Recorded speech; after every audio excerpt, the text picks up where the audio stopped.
Hello दोस्तों, मैं हूँ वृंदा दवे आपके लिए ऑरा ऑफ लव का 5th एपिसोड लेकर आ चुकी हूँ। तो चलिए शुरू करते हैं आज का एपिसोड।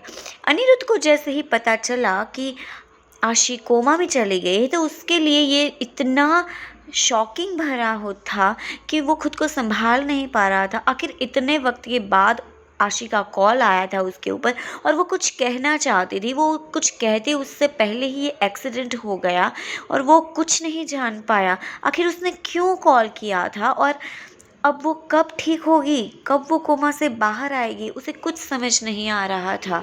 माही उसे ऐसे परेशान देखकर बहुत ही ज़्यादा और गिल्टी महसूस कर रही थी और उसी के साथ अनिरुद्ध ने आकर उन दोनों से पूछा कि क्या तुम दोनों ऐसा कुछ जानते हो जो मुझे नहीं पता है। प्लीज़ अगर जानते हो तो मुझे बताओ।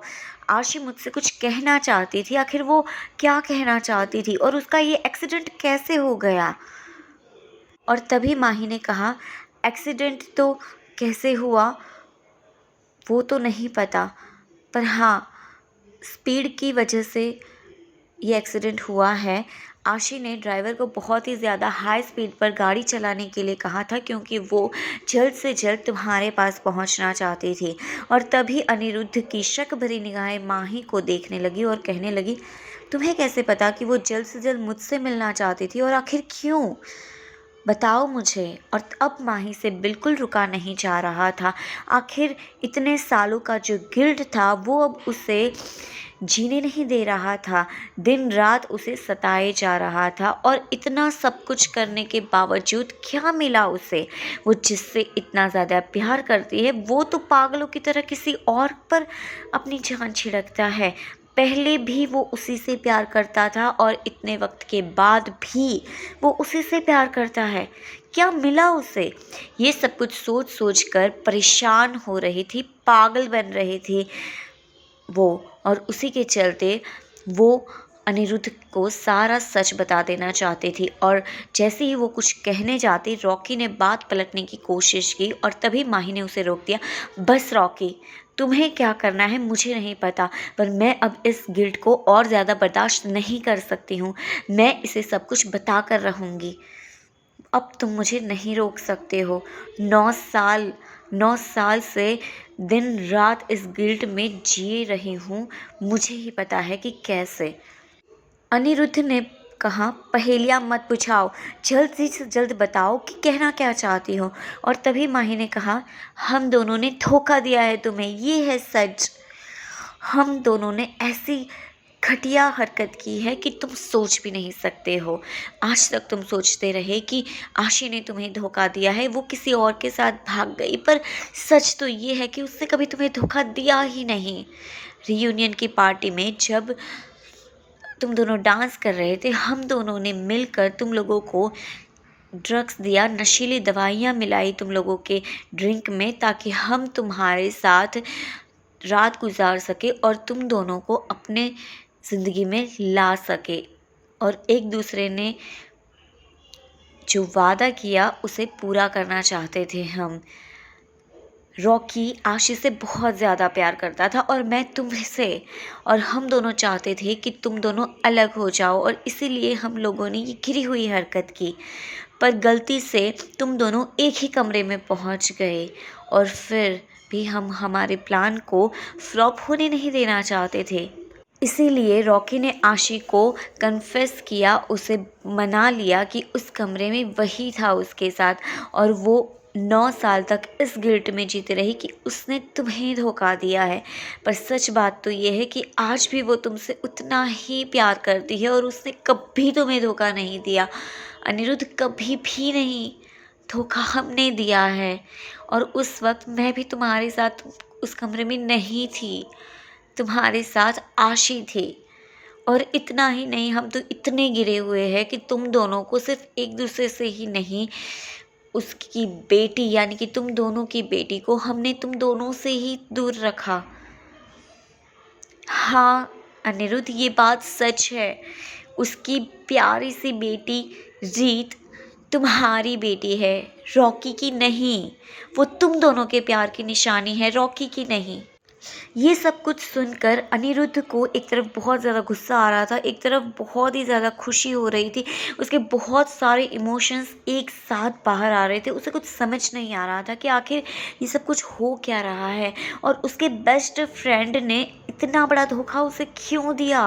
और उसने तुरंत रॉकी का कॉलर पकड़ लिया और उसने एक ज़ोर से मुक्का झड़ दिया उसके मुंह पर, और उसी के साथ वो उसे और भी ज़्यादा पीटने लगा वहीं पर। और वो उससे कहने लगा, कमीने, ऐसी हरकत करने के बारे में तुमने सोचा भी कैसे।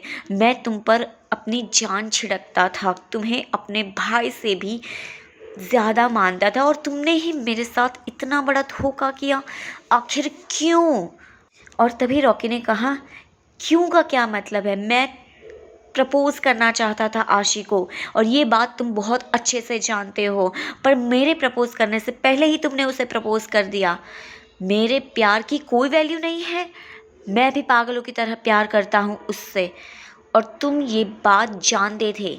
और तभी अनिरुद्ध ने कहा, पर तुम ये बात क्यों नहीं समझते हो कि वो तुमसे प्यार नहीं करती थी।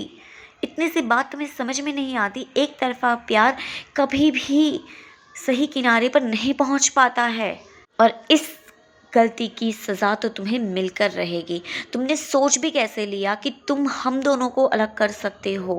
कोशिश तो तुमने बहुत की, पर देख लिया ना, हम दोनों के दिल एक ही थे, और तुम हम दोनों का कुछ नहीं बिगाड़ पाए। तभी जो प्यारी सी बेटी उसकी एक कोने में छिप कर ये सब कुछ सुन रही थी, तब अनिरुद्ध प्यार से उसके पास गया, और एक अलग ही इमोशंस उभल रहे थे उसके सीने में। उसे तो पता ही नहीं था कि उसकी इतनी प्यारी बेटी है, उसकी और आशी की। और उन दोनों का तो सपना ही यही था, जब वो कॉलेज में थे और जब वो टाइम बिताते थे एक दूसरे के साथ, तो यही उनका सबसे बड़ा सपना था कि उन दोनों की शादी होगी और उनकी प्यारी सी एक बेटी होगी, और वो भी बिल्कुल आशी की तरह। और अनिरुद्ध ने तो हमेशा से ही यही सपना देखा था, और उसे तो पता भी नहीं चला कि उसकी बेटी 9 साल की हो गई। और इतना वक्त, इतना प्रीशियस मोमेंट उसने गवा दिया अपनी ज़िंदगी का। वो उसके पास गया और उसकी आंखों में आंसू आ गए, और उसने तुरंत रीत को अपने गले से लगा लिया और फूट फूट कर रोने लगा। उसके अंदर उसे आशी की ही झलक दिखाई देती थी, और वो बहुत ज़्यादा खुश था उसे पाकर। इतने सालों का जो दर्द, जो तकलीफ़ उसके दिल में समाये बैठी थी, आज वो सारी जैसे एक हवा सी हो गई थी। सारा बोझ जैसे उसके सीने से उतर गया था।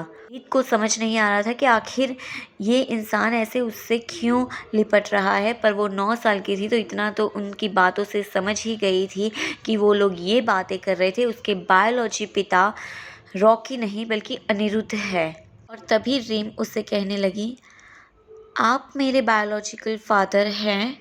तभी अनिरुद्ध ने कहा, हाँ बेटा, तुम मेरी बेटी हो, तुम मेरी और आशी की बेटी हो, मैं हूँ तुम्हारा पापा। तभी रिम को ऑकवर्ड महसूस हो रहा था, पर फिर भी उसने उसे गले से लगा लिया, क्योंकि आज तक कभी भी उसे वो महसूस नहीं हुआ एक पापा का प्यार रॉकी से, जो उसने आज तक मिस किया था। क्योंकि वो आशी से तो प्यार करता था, पर उस बच्ची से नहीं। उसके लिए तो हमेशा से वो अनिरुद्ध के ही बेटी रही है। उसने कभी उसे प्यार नहीं किया और ना ही अपनाया। वो सिर्फ लोगों के सामने दिखावा करता था कि वो उसका पापा है। अब जब उसे अपने असली पापा मिल गए थे तो वो बहुत ही ज़्यादा खुश थे। आज उसे समझ आ गया था कि उसके पापा उससे के साथ इतना रूखा बर्ताव क्यों कर रहे थे। पर ये सब कुछ तो रॉकी के लिए बस एक ज़िद थी, एक जुनून था। आशी को उसने एक चीज़ समझा जिसे उसे पाना था, और उसके चक्कर में उसने इतनी सारी ज़िंदगियों को बर्बाद कर दिया। यहाँ पर अनिरुद्ध और रीम दोनों ही आशी से मिलने के लिए गए अंदर डॉक्टर की परमिशन से, और उसके पास जाकर वो बैठ गए। तभी डॉक्टर ने कहा, ये सब कुछ सुन सकती है आपकी बातें, पर ये कुछ बोल नहीं सकती है। वो अपनी पलकें झपकाकर आपको रिस्पॉन्स दे सकती है, पर उनकी पूरी बॉडी पैरालाइज हो चुकी है और कोमा में जा चुकी है। वो कब ठीक होगी वो हम कुछ कह नहीं सकते हैं। तभी अनिरुद्ध ने कहा, कोई बात नहीं डॉक्टर, मैं और मेरी बेटी मिलकर इसे जल्द से जल्द ठीक कर देंगे, है ना रिम बेटा? और तभी रिम ने कहा, हाँ पापा बिल्कुल, क्यों नहीं, हम जल्द से जल्द मम्मा को ठीक कर देंगे। तभी अनिरुद्ध ने कहा, ठीक है तो चलो बेटा, आज मैं तुम्हें मेरी और तुम्हारे मम्मा की लव स्टोरी सुनाता हूँ कि कैसे हम दोनों के प्यार की शुरुआत हुई, कैसे हम दोनों मिले। और इसमें तुम्हारी मम्मा भी हमारा साथ देगी। क्यों आशी? आशी मन ही मन सोच रही थी कि जो वो उसे बताना चाहती थी वो उसे खुद ही पता चल गया, और वो भगवान से दुआ कर रही थी कि भगवान का लाख लाख शुक्र है कि अनिरुद्ध को सब कुछ पता चल गया। फिर उसने अपनी पलकें झपकाकर उन्हें जवाब दिया, और उनका रिस्पॉन्स सुनकर अनिरुद्ध और रीम बहुत ही ज़्यादा खुश हो गए। और फिर अनिरुद्ध ने अपनी लव स्टोरी की कहानी रिम को बताना शुरू किया, और बाहर माही और रॉकी ऐसे ही खड़े रहे और एक दूसरे को कोसते रहे। और तभी माही रॉकी से कहने लगी, गलती मेरी थी जो मैंने तुम्हारी बातों में आकर इतनी गिरोही हरकत कर दी, और मैंने भी अपनी बेस्ट फ्रेंड को धोखा दे दिया। आज से तुम्हारा और मेरा कोई लेना देना नहीं है। आज मैं आज़ाद हूँ, एक सबसे बड़ा बोझ मेरे सर से उतर गया है। अब मुझे कोई फ़र्क नहीं पड़ता आशी मुझे माफ़ करे या ना करे। मैंने जो गलती की है वो माफ़ी के काबिल भी नहीं है। वो अंदर आई और आशी के साथ बात करने की कोशिश करने लगी, और वो उससे कहने लगी, प्लीज़ प्लीज़ आशी मुझे माफ़ कर देना, हो सके तो। मैंने अनिरुद्ध को सारी सच्चाई बता दी थी, क्योंकि मैं अपने गिल्ट को और ज़्यादा नहीं संभाल सकती थी। और अब मैं जा रही हूँ आप लोगों की ज़िंदगी से दूर। मैं चाहती हूँ कि तुम और तुम लोगों की बेटी खुश रहो हमेशा, और अगर वक्त ने हमें मिलाया तो फिर से ज़रूर मिलेंगे। भगवान तुम्हें जल्द से जल्द ठीक कर दे। तुम्हारी बेस्ट फ्रेंड माही। इतना कहकर माही आंखों में आंसू लिए वहाँ से चली गई, और अनिरुद्ध शुरू करने लगा अपनी कहानी। और रिम बहुत ही ज़्यादा एक्साइटेड थी उनकी लव स्टोरी सुनने के लिए, और वो कहने लगी, मुझे बहुत ही ज़्यादा खुशी हो रही है पापा, आप जल्दी से सुनाइए मुझे, चलिए।